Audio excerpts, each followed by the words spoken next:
Hello विद्यार्थी, BDS online platform पर आपका पुनः स्वागत है। आपका पाठ नंबर 2 अम्ल, क्षारक एवं लवण चल रहा है, जिसकी पिछली क्लास में मैंने आपके लिए गंधीय सूचक यानी गंधीय सूचक किसे कहते हैं इसके बारे में मैंने आपको समझाया। प्रश्न था आपका कि गंधीय सूचक किसे कहते हैं, उदाहरण दीजिए। तो मैं इसके 3 उदाहरण बताए थे आपके लिए। नंबर 1 बताया था कटी हुई प्याज, दूसरा आपको उदाहरण दिया था मैंने वेनिला का तेल, और तीसरा उदाहरण दिया था लौंग का तेल। और इससे जो संबंधित क्रियाकलाप था आपका 2.2 उसको भी मैंने आपको समझाया। आज एक नया टॉपिक मैं प्रारंभ करने जा रहा हूं और अपने टॉपिक का नाम है कि अम्ल एवं क्षारक। ध्यान देना, अम्ल एवं क्षारक धातु के साथ कैसे अभिक्रिया करते हैं। ध्यान देना, अम्ल एवं क्षारक, अम्ल एवं क्षारक धातु के साथ कैसे अभिक्रिया करते हैं। पेपर में प्रश्न इस प्रकार भी आ जाता है कि क्या होता है जब अम्ल धातु के साथ अभिक्रिया करता है। एक प्रश्न तो ये बन जाता है, क्या होता है जब अम्ल धातु के साथ अभिक्रिया करता है।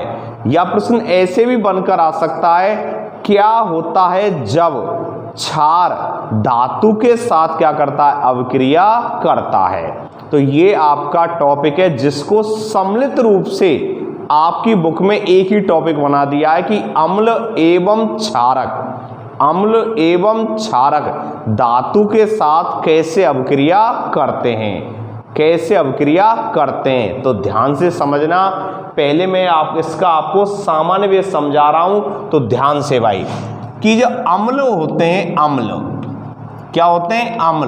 अम्ल के बारे में आप जानते हैं कि अम्ल किसे कहते हैं। अम्ल की मैंने आपको सामान्य परिभाषा भी बताई थी भाई, अम्ल किसे कहते हैं। और मैंने बताया था वे पदार्थ जो स्वाद में कैसे होते हैं, खट्टे होते हैं और नीले लिटमस पत्र को कैसा कर देते हैं, लाल कर देते हैं। क्या कहलाते हैं, अम्ल कहलाते हैं, यानी एसिड कहलाते हैं। दोबारा सुनना कि वे पदार्थ जो स्वाद में कैसे होते हैं, खट्टे होते हैं और नीले लिटमस पत्र को लाल कर देते हैं, अम्ल कहलाते हैं। जबकि क्षार के बारे में मैंने बताया था कि क्षार वे पदार्थ होते हैं जो स्वाद में कैसे होते हैं, कड़वे होते हैं। कैसे होते हैं, कड़वे होते हैं और लाल लिटमस पत्र को नीला कर देते हैं। एक परिभाषा तो मैंने आपको यह बताई थी और दूसरी परिभाषा वैज्ञानिक आर्रेनियस के अनुसार, किसके अनुसार, वैज्ञानिक आर्रेनियस के अनुसार। और वैज्ञानिक आर्रेनियस ने 1887 में, कब, 1887 में,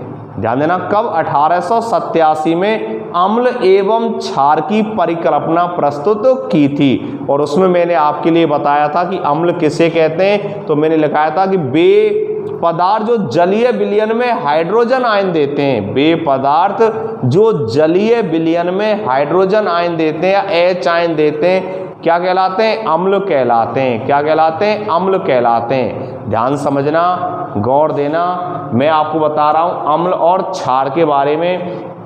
तो मैंने आपके लिए बताया था, अगर आपने गौर दिया हो तो समझना, वैज्ञानिक आर्रेनियस के अनुसार अम्ल और क्षार। और मैंने आपको बताया था भाई अम्ल किसे कहते हैं। तो मैंने आपको बताया था वैज्ञानिक आर्रेनियस के अनुसार कि वे पदार्थ जो जलीय विलयन में हाइड्रोजन आयन देते हैं, अम्ल कहलाते हैं। और वे पदार्थ जो जलीय विलयन में हाइड्रोक्सिल आयन देते हैं या हाइड्रोक्साइड आयन देते हैं या OH आयन देते हैं, क्या कहलाते हैं, क्षार कहलाते हैं। क्लियर। और आज मैं आपको जो टॉपिक चल रहा है वो चल रहा है कि भाई अम्ल और क्षारक, अम्ल या एवं क्षारक धातु के साथ कैसे अभिक्रिया करते हैं, धातु के साथ कैसे अभिक्रिया करते हैं। तो मैं आपको उत्तर दे रहा हूं, ध्यान से समझना। मैं आपको बता रहा हूं कि जो अम्ल क्या है, अम्ल क्या है, अम्ल जब धातु के साथ अभिक्रिया करता है, ध्यान देना, अम्ल जब धातु के साथ अभिक्रिया करता है, किसके साथ, धातु के साथ अभिक्रिया करता है, तो अभिक्रिया के बाद लवण एवं हाइड्रोजन गैस का क्या करता है, निर्माण करता है। किसका निर्माण करता है प्रिय छात्र छात्राओं?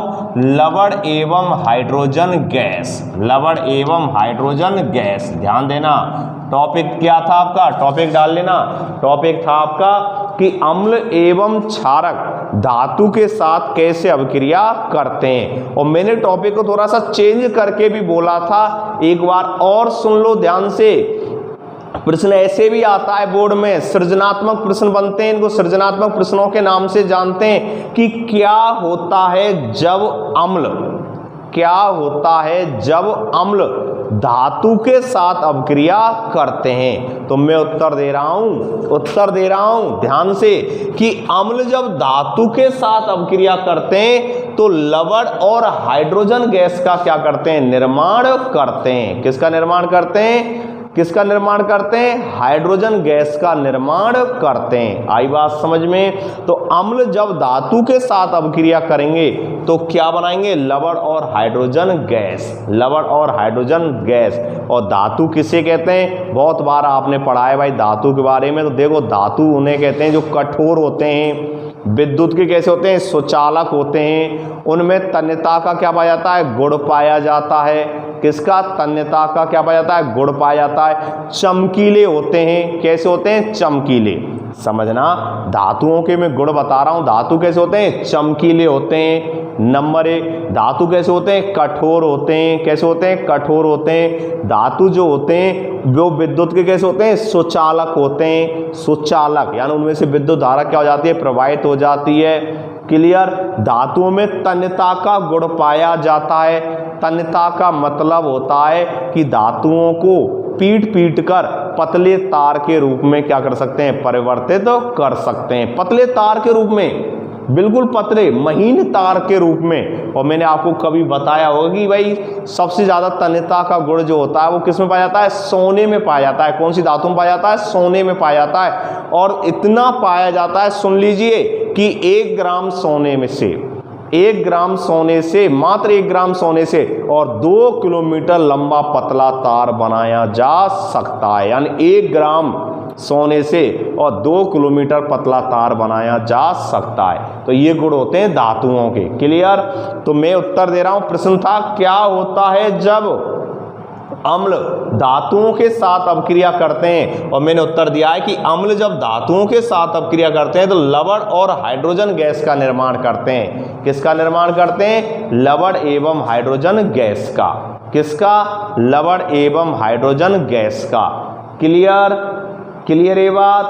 आगे मैंने फिर आपको प्रश्न ऐसे भी आ सकता है आपके जैसे, भाई अम्ल धातुओं के साथ कैसे अभिक्रिया करते हैं? तो तुम्हारा उत्तर यही होना चाहिए कि अम्ल जब धातुओं के साथ अभिक्रिया करते हैं तो अभिक्रिया करने के बाद वो लवण और हाइड्रोजन गैस का क्या करते हैं? निर्माण करते हैं। तो इससे संबंधित कुछ मैं उदाहरण दे रहा हूं, ध्यान से समझना। उसके बाद फिर मैं इसके क्रियाकलाप को विस्तार से समझाऊंगा। तो सुनिए भाई कि अम्ल और धातु, यानी अम्ल और धातु समझना।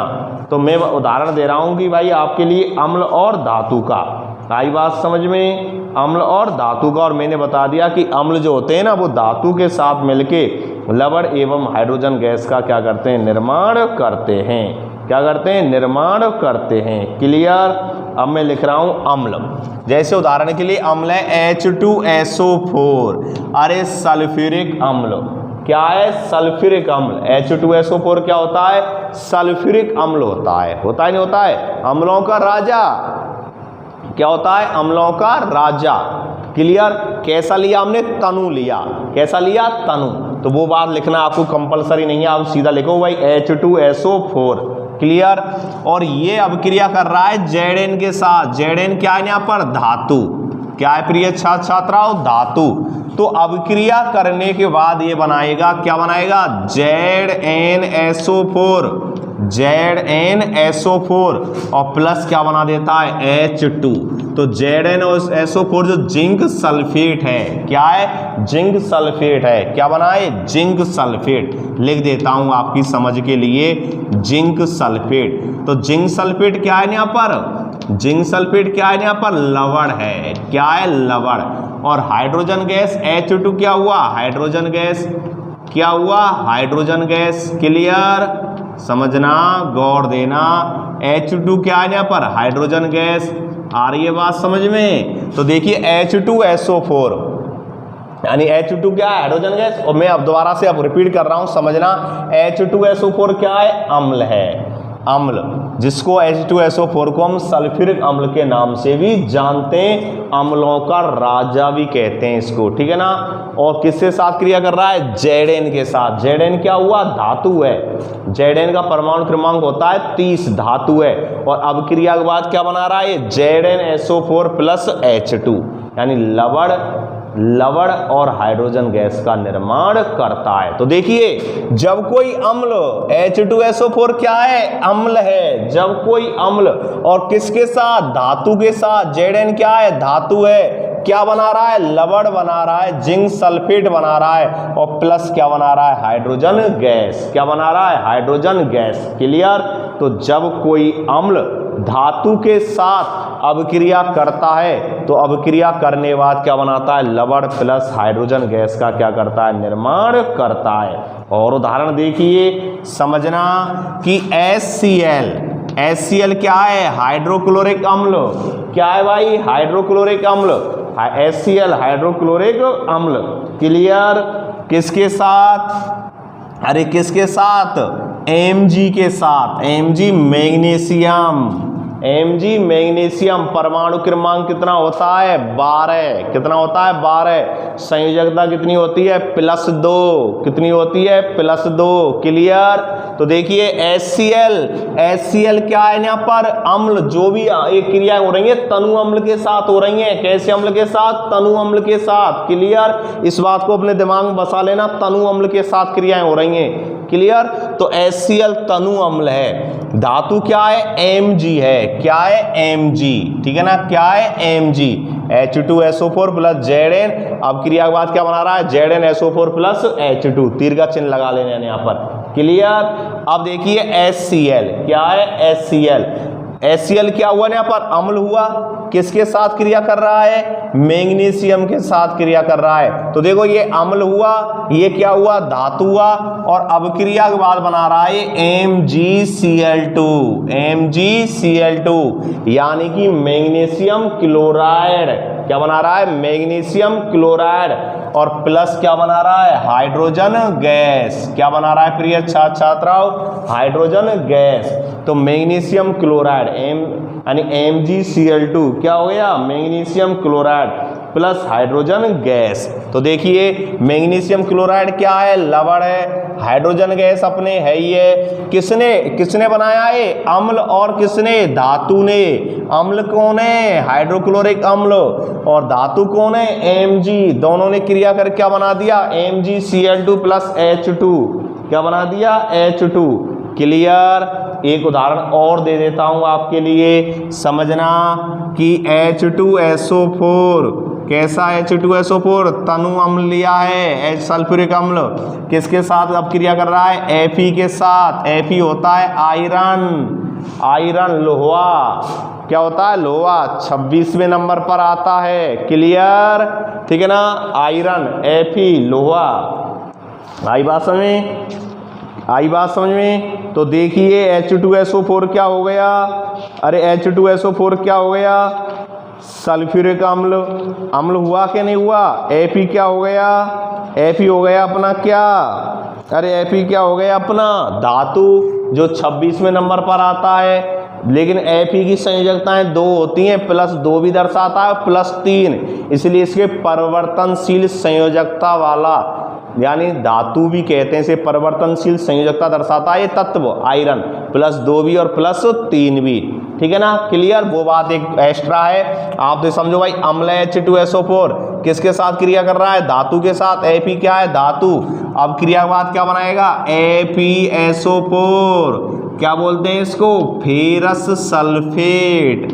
क्या बोलते हैं, फेरस सल्फेट। और प्लस क्या बनाया है इसने, हाइड्रोजन गैस। क्या बनाया है प्रिय छात्राओं, हाइड्रोजन गैस। क्या बनाई है इसने, हाइड्रोजन गैस। क्लियर?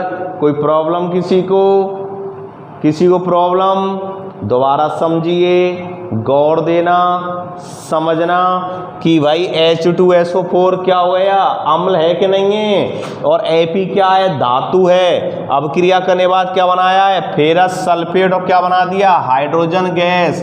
ठीक है ना, गैस मत लिखना, सीधा H2 लिख देना, नीचे लिख देना hydrogen gas. Clear, clear. Problem किसी को?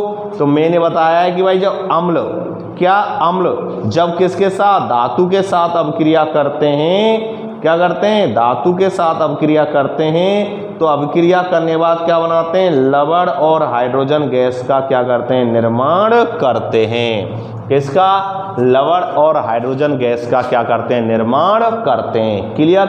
इसी प्रकार क्षार, गौर देना प्रिय छात्र एवं छात्राओं, साथियों ध्यान देना, समझना। इसी प्रकार कि जब क्षार, क्या क्षार तनु होंगे, तनु लिए जाते हैं, सांद्र के साथ अपक्रिया नहीं कराते हैं, किसके साथ, तनु के साथ। तो देखो तनु क्षार, तो सीधा आप तो क्षार याद रखो कि क्षार जब धातु के साथ अभिक्रिया करते हैं तो क्या बनाते हैं, लवण और हाइड्रोजन गैस। क्या बनाते हैं, लवण और हाइड्रोजन गैस। आई बात समझ में? लिखना, समझना, इस तरह भी लिख सकते हैं सब क्रिया, कंफ्यूज मत होना। धातु, अरे किसके साथ क्रिया कर रहे हैं, क्षारक के साथ। क्षारक का मतलब क्षार, तो क्या बनाते हैं अब क्रिया के बाद, अब क्रिया के बाद बनाएंगे क्या, लवण और हाइड्रोजन गैस, लवण और हाइड्रोजन गैस। क्लियर, लवण और हाइड्रोजन गैस। प्रश्न मेरा ये भी था, क्या होता है जब, क्या होता है जब धातु क्षारक के साथ अभिक्रिया करते हैं, और मैं उत्तर दे रहा हूं आपके लिए कि जब धातु क्षारक के साथ, किसके साथ, क्षारक के साथ क्या करते हैं, अभिक्रिया करते हैं, क्षारक के साथ क्या करते हैं, अभिक्रिया करते हैं, तो लवण और हाइड्रोजन गैस का क्या करते हैं, निर्माण करते हैं। एक उदाहरण देके समझा रहा हूं। धातु ले लिया मैंने Zn, जिंक। क्लियर। और क्षारक ले लिया मैंने NaOH। क्या ले लिया, NaOH। अभिक्रिया के बाद बनाते हैं सोडियम जिंकेट।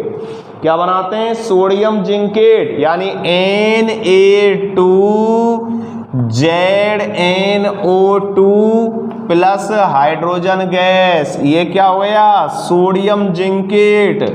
सोडियम जिंकेट क्या है यहाँ पर, लवण। क्या है, लवण। आई बात समझ में, सोडियम जिंकेट। ठीक है ना, यानी Na2ZnO2 क्या बोलते हैं इसको, सोडियम जिंकेट। क्या बोलते हैं, सोडियम जिंकेट। क्लियर। यानी Zn प्लस NaOH। क्लियर। क्या बना दिया आप क्रिया बाद, Na2ZnO2 sodium zincate plus hydrogen. Clear. और बैलेंस के लिए मैंने कहा था जो भी अपक्रियाएं लिखनी है आपको पेपर में, या वो कैसे लिखनी है, बैलेंस में। तो देखिए यहाँ बैलेंस के लिए क्या लगा देते हैं, 2 लगा देते हैं। क्यों, देखो यहाँ Zn 1 है, इधर भी Zn 1 है, लेकिन इधर जब बात करते हैं सोडियम के कितने परमाणु हैं, 2। इधर कितना था, 1, इसलिए कितना लगा दिया, 2 लगा दिया। कितना लगा दिया, 2। Clear, clear. कोई प्रॉब्लम? इसी तरह, ठीक है ना, इस अपक्रिया में भी बैलेंस के लिए क्या लगा लेना, यहाँ पर 2 लगा लेना HCl वाली में भी, क्योंकि इधर देखो हाइड्रोजन के कितने परमाणु हैं, 2, इधर कितना था, 1। इसलिए हम जानते हैं द्रव्यमान संरक्षण के नियम के अनुसार LHS बराबर RHS, LHS बराबर RHS। क्लियर। क्योंकि मैंने बताया था अभिक्रियाएं हमेशा बैलेंस में ही लिखनी है। कैसे, किस में लिखनी है, बैलेंस में। ठीक है ना, LHS बराबर RHS। क्लियर।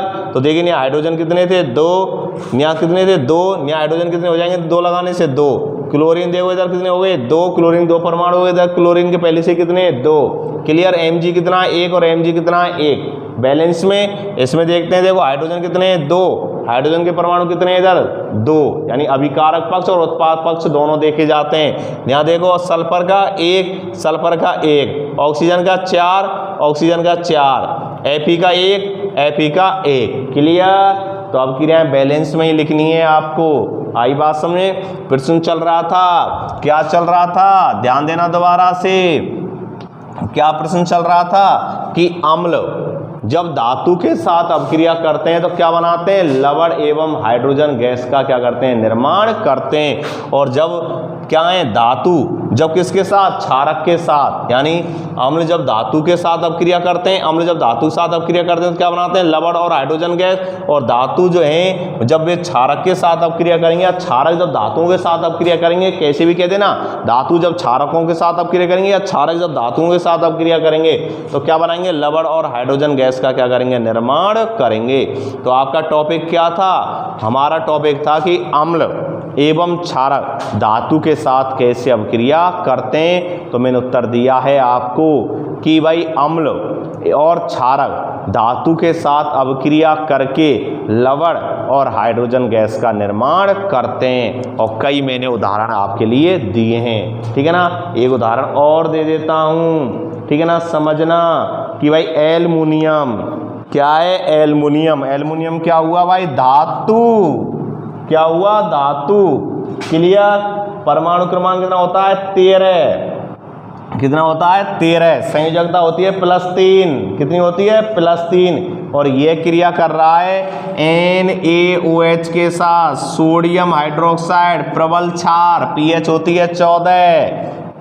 कितनी होती है, 14। Sodium hydroxide, sodium hydro oxide.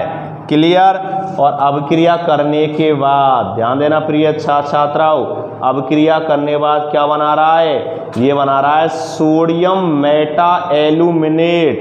क्या बना रहा है, सोडियम मेटा एल्यूमिनेट। अपक्रिया लिख रहा हूं मैं, यानी अपक्रिया को पूर्ण कर रहा हूं, तो ये बना रहा है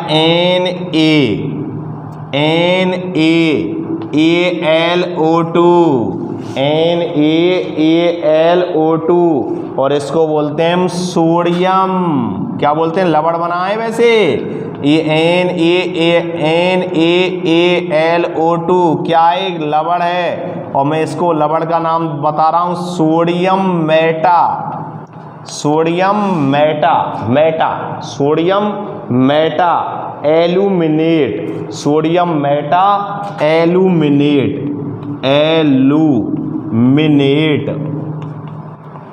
aluminate, sodium Meta aluminate. Clear. और क्या बनाते हैं, लवण बन गए, लवण है, सोडियम मेटा एल्यूमिनेट क्या है, लवण है। और क्या बना दिया, हाइड्रोजन गैस। क्या बना दिया, हाइड्रोजन गैस। क्योंकि मैं आपको बता रहा हूं कि जब धातु क्षारक के साथ, किसके साथ प्रिय छात्राओं, धातु क्षारक के साथ जब अपक्रिया करते हैं तो अपक्रिया करने के बाद लवण और हाइड्रोजन गैस का क्या करते हैं, निर्माण करते हैं। ठीक है ना। अपक्रिया बैलेंस करने के लिए, अपक्रिया बैलेंस करने के लिए कितना लगा देना, 2 लगा देना। कितना लगा देंगे, 2। ठीक है ना। कितना लगा देंगे, 2। ठीक है ना। कितना लगा देंगे, 2। आई बात समझ में, आई बात समझ में। अपक्रिया बैलेंस करने के लिए क्या लगा देंगे, यहाँ पर 2 लगा देना। ठीक है, आई बात समझ में। इधर अब 2 लगा देंगे। 2 क्यों लगाया, अरे इधर हाइड्रोजन कितने थे, 2। इधर हाइड्रोजन कितने हो जाएंगे, 2। क्लियर। इसके लगाने से Na भी कितने हो गए, इधर 2, और ऑक्सीजन भी कितनी हो गई, 2। Clear, clear. ठीक है ना। तो ये बनेगा N यानी सोडियम मेटा एल्यूमिनेट। ठीक है ना, सोडियम मेटा एल्यूमिनेट। ठीक है ना। तो देखो इसमें अपक्रिया को, अपक्रिया जो उसने पूर्ण की है, ठीक है ना, क्या की है, अपक्रिया जो पूर्ण की है उसने। ठीक है ना। तो Al यानी सोडियम, एल्युमिनियम किसके साथ, सोडियम हाइड्रोक्साइड के साथ। किसके साथ, सोडियम हाइड्रोक्साइड क्या बनाता है, sodium Meta aluminate, sodium Meta aluminate. और प्लस क्या बनाता है, हाइड्रोजन गैस का क्या करता है, निर्माण करता है। किसका निर्माण करता है, हाइड्रोजन गैस का निर्माण करता है। क्लियर। अभी बैलेंस करते हैं इसको।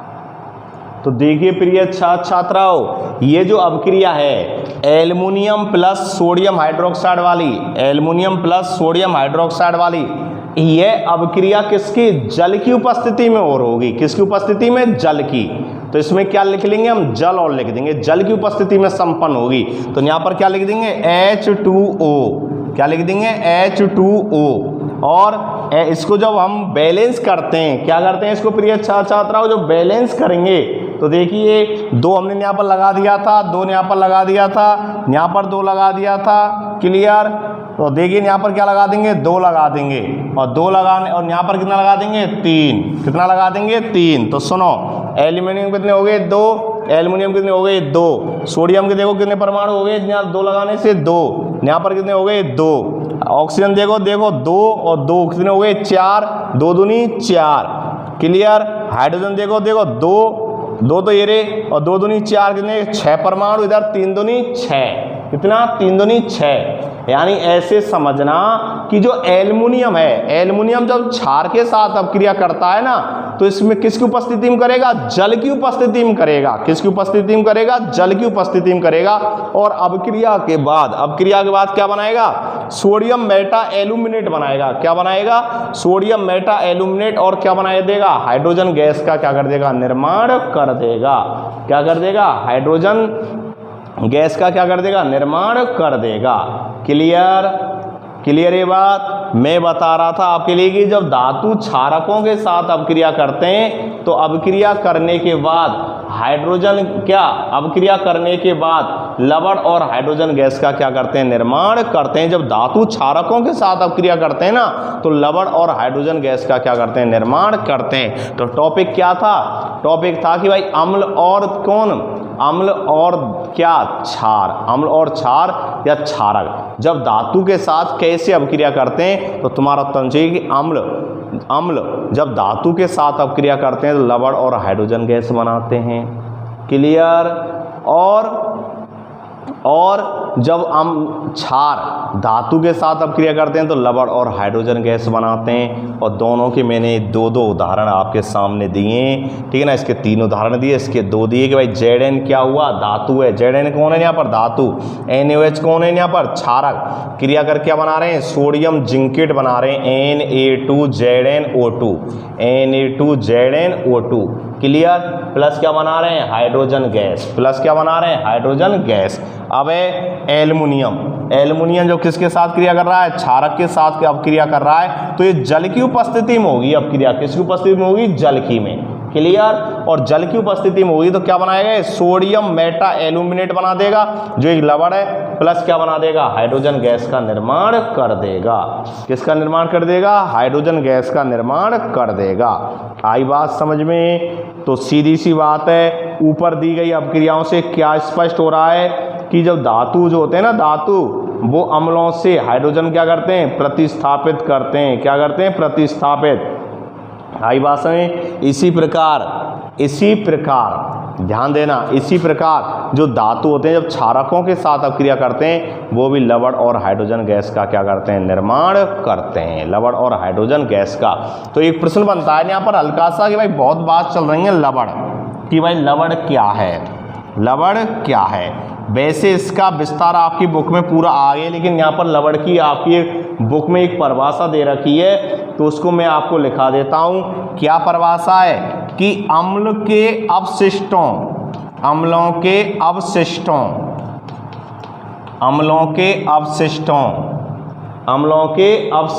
के साथ मिलकर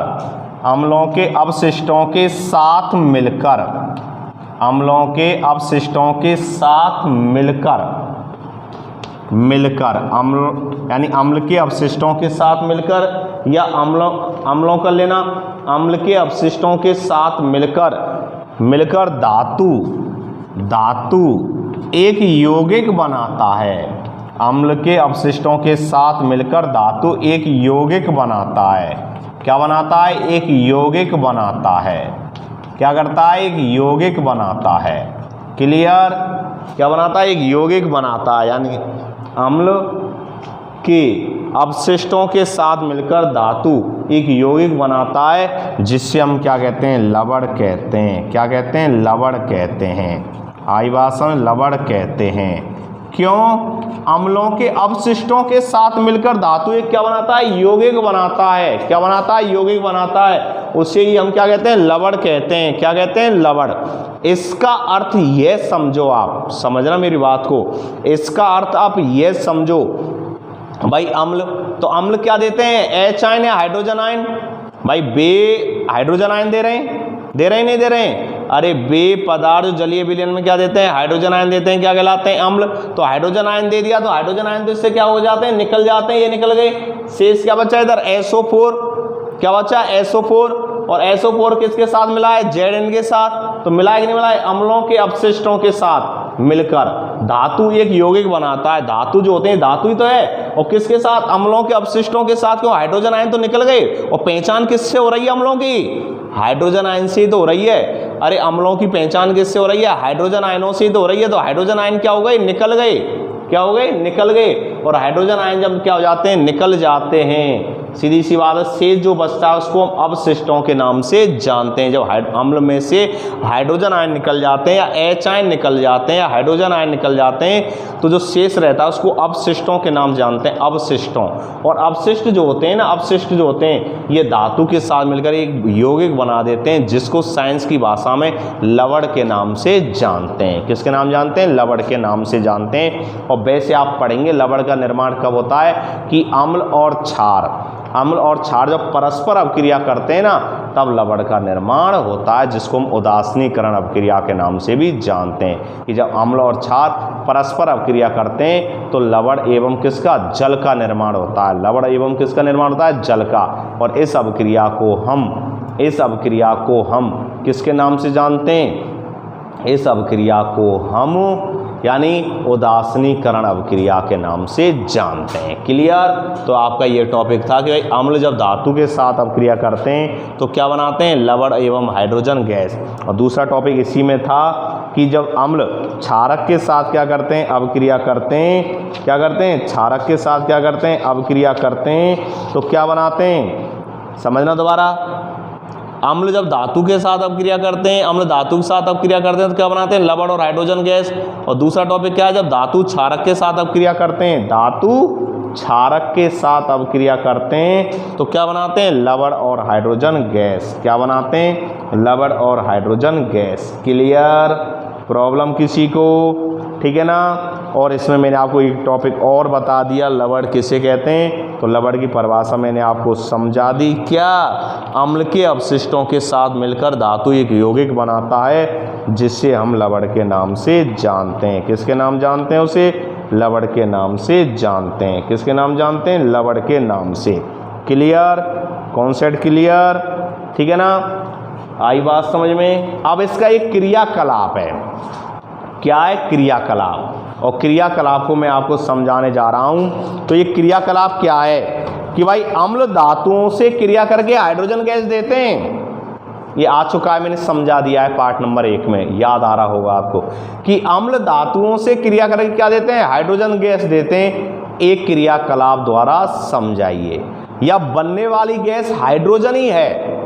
अम्ल जब धातुओं के साथ अभिक्रिया करते हैं, अम्ल, इसको नोट कर लेना, अम्ल जब धातुओं के साथ अभिक्रिया करते हैं तो क्या बनाते हैं, हाइड्रोजन गैस। अब बनने वाली गैस हाइड्रोजन ही है। बनने वाली गैस कौन सी है, हाइड्रोजन ही है। समझना, बनने वाली गैस कौन सी है, हाइड्रोजन ही है। ठीक है ना। इसकी आप कैसे जांच करेंगे, तो इसको आपको एक क्रियाकलाप के द्वारा क्या करना है, समझाना है। क्या करना है, इसको एक क्रियाकलाप के द्वारा समझाते हैं। क्लियर।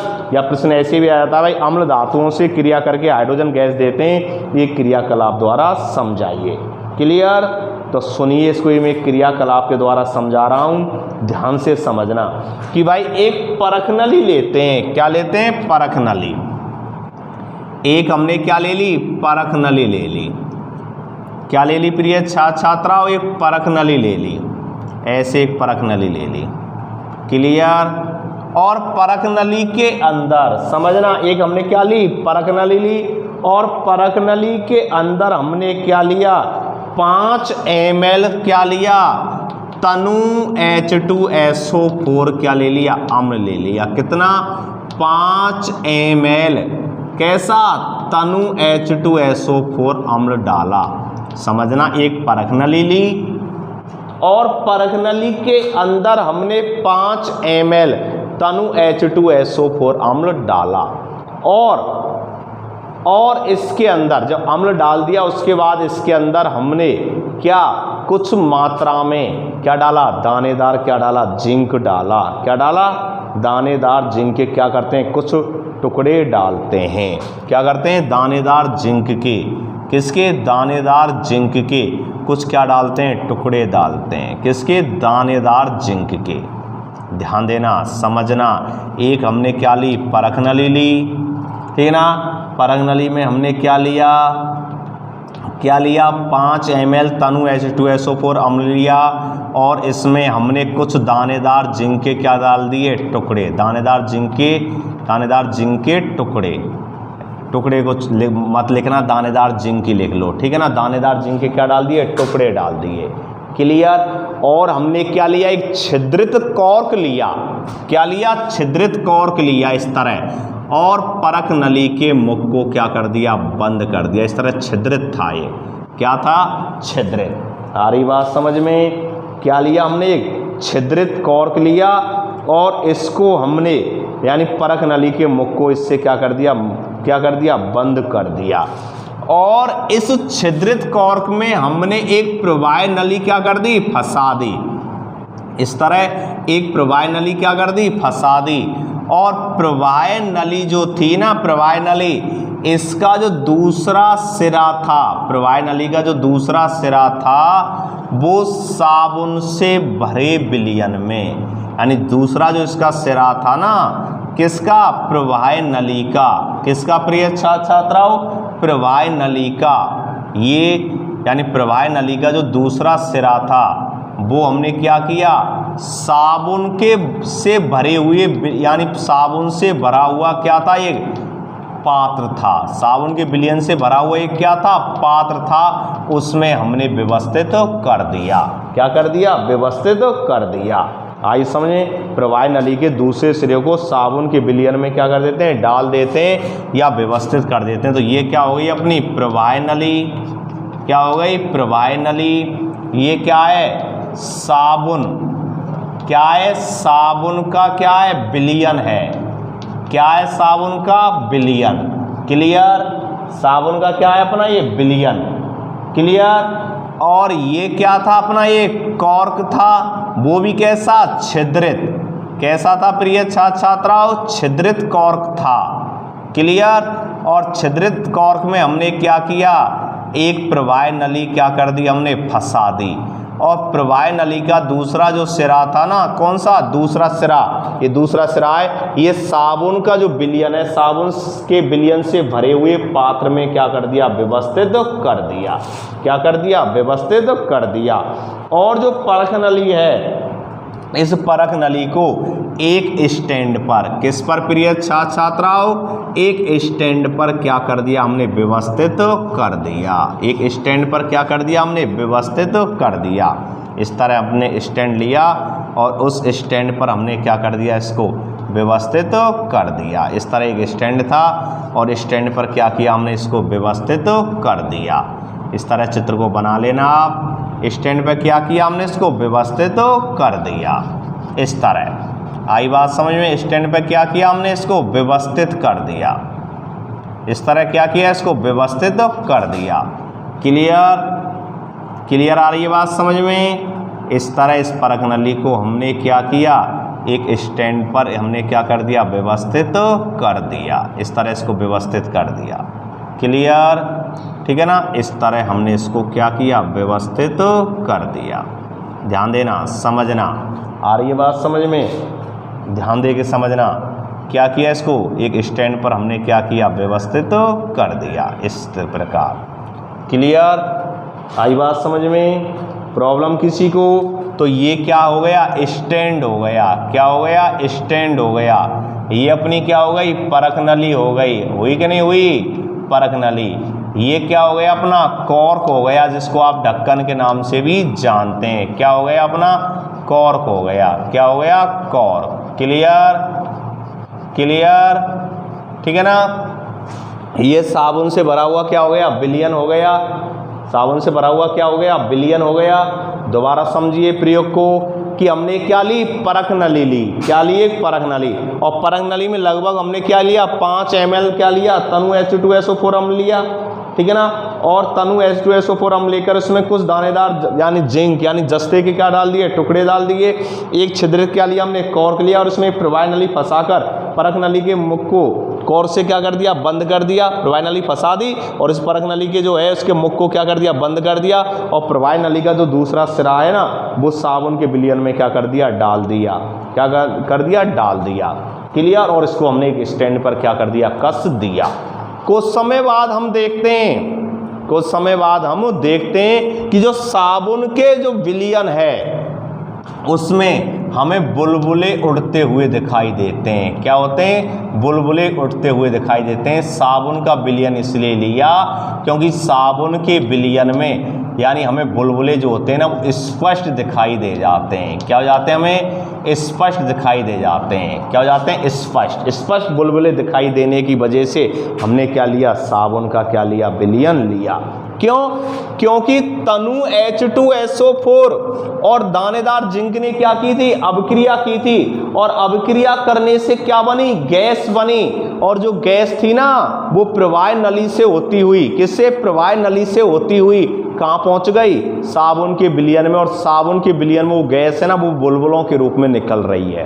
क्लियर। ये बात हमारी समझ में आ गई क्योंकि हम जानते हैं कि जब धातु अम्ल के साथ अभिक्रिया करते हैं, धातु जब अम्ल के साथ अभिक्रिया करते हैं तो लवण और हाइड्रोजन गैस का निर्माण करते हैं। किसका, लवण और हाइड्रोजन गैस का। ये बात मैं आपको पहले पढ़ा चुका हूं टॉपिक की शुरुआत में।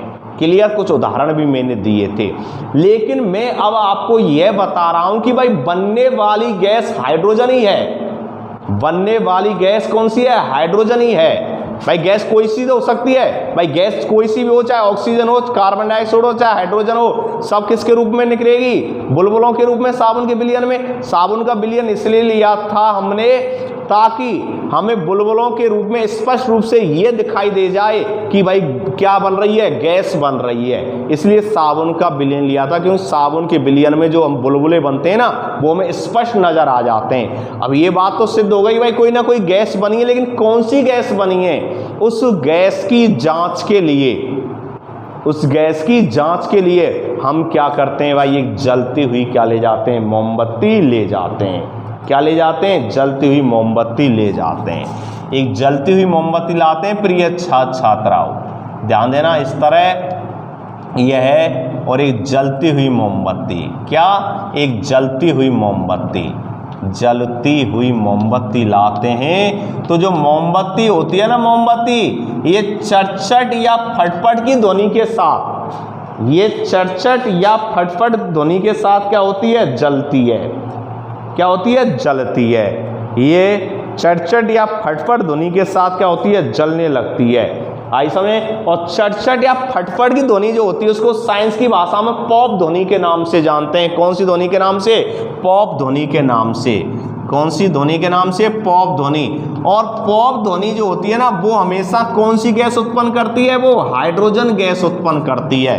कौन सी गैस उत्पन्न करती है, हाइड्रोजन गैस उत्पन्न करती है। इससे यह सिद्ध होता है, क्या सिद्ध होता है, कि जब अम्ल किसी धातु के साथ अपक्रिया करते हैं, अम्ल जब किसी धातु के साथ अपक्रिया करते हैं ना तो लवण और हाइड्रोजन गैस का क्या करते हैं, निर्माण करते हैं। आई बात समझ में, किसका निर्माण करते हैं, लवण और हाइड्रोजन गैस का निर्माण करते हैं। आई बात समझ में। क्योंकि क्या लिया था हमने, जेडेन लिया था, दानेदार जिंक लिया था और तनु H2SO4 लिया अम्ल। और अभिक्रिया के बाद क्या बन रहा है, ZnSO4 + H2 हाइड्रोजन गैस।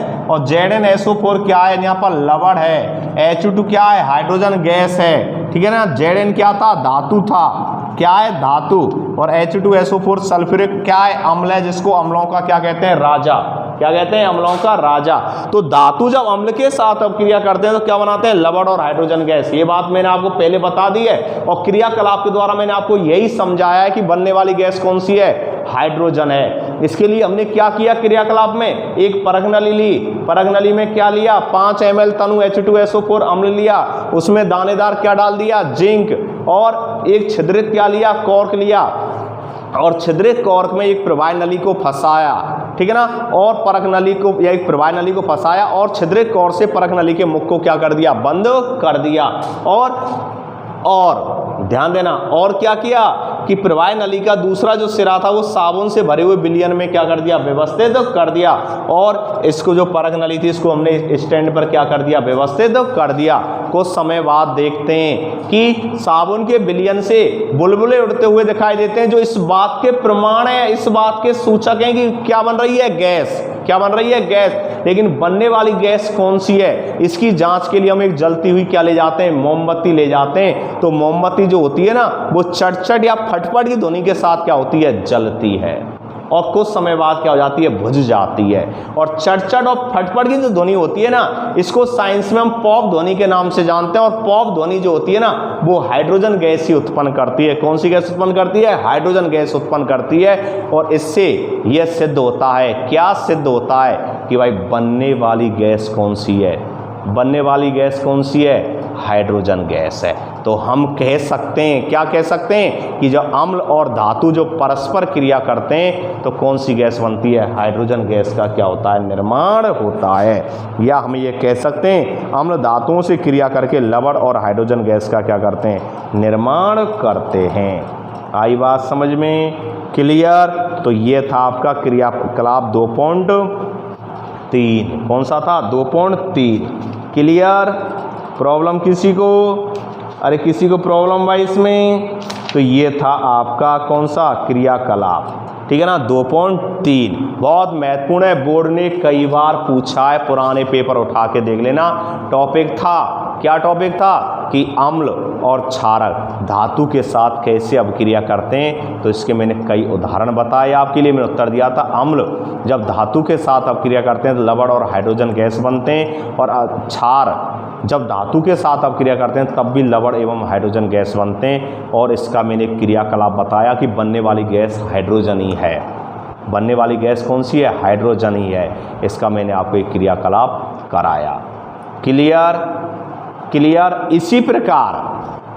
इसी प्रकार एक परख नली में हम क्या लेते हैं, क्रियाकलाप 2.4 का जवाब भी दे रहा हूं। इसी प्रकार एक परख नली में क्या लेते हैं, जिंक के दानेदार क्या लेते हैं, टुकड़े, और उसमें 2 ml क्या मिला देते हैं, सोडियम हाइड्रोक्साइड। वही बात है, यहाँ पर क्या लेते हैं, दानेदार जिंक लेते हैं और क्या मिला देते हैं, क्या मिला देते हैं, सोडियम हाइड्रोक्साइड। यानी दानेदार जिंक लिया, Zn, और क्या मिला दिया, अरे क्या मिला दिया, NaOH, sodium hydroxide. Sodium hydroxide क्या होता है, क्षार होता है। तो अभिक्रिया के बाद क्या बनता है, सोडियम जिंकेट बनता है, Na2ZnO2, और प्लस हाइड्रोजन गैस क्या बनती है, हाइड्रोजन गैस।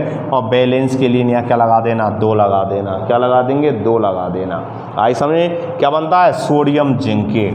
क्लियर। तो वही क्रियाकलाप ये है, कुछ नहीं, वही परख नली। परख नली में दानेदार जिंक और क्या लिया था, यहाँ तनु H2SO4 क्षार के साथ, ये क्षार है, क्या है, क्षार है, ये क्या है, धातु। तो यहाँ पर हमने क्या लिया, परख नली के अंदर क्या लिया, 2 ml क्या लिया, अरे 2 ml हमने क्या लिया, सोडियम हाइड्रोक्साइड लिया। और इसको जब मिलाते हैं तो मिलाते हैं, जब इसको गर्म करते हैं तो लवण और क्या बनता है, हाइड्रोजन गैस। और हाइड्रोजन गैस बनती है ना, इसकी जब जांच के लिए हम जलती हुई मोमबत्ती ले जाते हैं तो मोमबत्ती क्या होती है, फटफट की ध्वनि के साथ या चड़चड़ी ध्वनि के साथ क्या हो जाती है, बुझ जाती है। क्या हो जाती है, बुझ जाती है। तो यहाँ पर सिद्ध होता है कि बनने वाली गैस कौन सी है, हाइड्रोजन। लिया क्या था, धातु और क्षारक। और ऊपर वाले क्रियाकलाप में क्या लिया था, धातु और अम्ल, धातु और अम्ल। लेकिन धातु और अम्ल क्रिया कर क्या बनाते हैं, लवण और हाइड्रोजन गैस। और धातु और क्षार क्रिया करके क्या बनाते हैं, लवण और हाइड्रोजन गैस। क्षारक भी धातुओं के साथ अब क्रिया करके क्या बनाते हैं, लवण और हाइड्रोजन गैस। क्लियर। तो ये आपके क्रियाकलाप, ठीक है ना, इनको याद कर लेना। और आपका ये जो महत्वपूर्ण टॉपिक जो था वो मैंने आपको समझाया। एक जो एल्युमिनियम वाली अभिक्रिया है क्षार के साथ, उसमें आप ध्यान रखना वो अभिक्रिया किसके साथ संपन्न होगी, जल के साथ होगी, H2O के साथ संपन्न होगी। डायरेक्ट वो अभिक्रिया संपन्न नहीं होगी, वहाँ पर H2O के साथ संपन्न करानी होगी।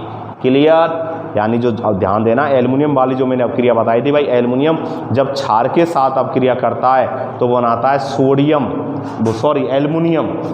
ध्यान देना, समझना, क्या बना रहा था वो बना रहा था, दोबारा समझो, मैं बता रहा हूँ आपकी, जो एल्युमिनियम जो होता है ना, एल्युमिनियम जब वो किसके साथ अपक्रिया करता है, सोडियम हाइड्रोक्साइड के साथ अपक्रिया करता है तो वो बनाता है सोडियम मेटा एल्यूमिनेट। तो ये अपक्रिया जो होती है ना सोडियम मेटा एल्यूमिनेट, ये किसके साथ संपन्न होती है, इसमें देखो अम्ल भी लेंगे और क्षारक, इसके अलावा हमें क्या लेना पड़ेगा, जल भी लेना पड़ेगा। तो इस अपक्रिया को थोड़ा सा ध्यान रख लेना, ठीक है ना, ये महत्वपूर्ण है, इसको स्टार लगा के आप याद कर लेना।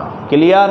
बाकी और तो सीधी अपक्रियाएं संपन्न हो जाएंगी, सीधी अम्ल और क्षार लो, अम्ल और क्षार और किसी भी धातु के साथ आप अपक्रिया करा दो, ठीक है ना, तो लवण और हाइड्रोजन गैस बनते हैं। अधिकांश धातुओं के साथ, सब धातु अम्ल क्षार के साथ अपक्रियाएं करते हैं, कुछ अधिकांश धातु करते हैं। क्लियर। सब नहीं करते हैं, सब धातु अम्ल एवं क्षारों के साथ अपक्रिया नहीं करेंगे, इस बात को भी ध्यान रखना। सब धातु लिखा है बुक के अंदर, जितने भी धातु होते हैं ना, सब धातु जो होते हैं, ठीक है ना, सब धातु जो होते हैं ना वो अम्ल और क्षार के साथ अपक्रिया नहीं करते हैं, ठीक है ना, यानी ऐसी अपक्रियाएं जो होती हैं वो सभी धातुओं के साथ क्या नहीं होती हैं, संभव नहीं होती हैं। क्लियर। ये आपका टॉपिक और नेक्स्ट टॉपिक आपको अगली क्लास में आपको समझाएंगे।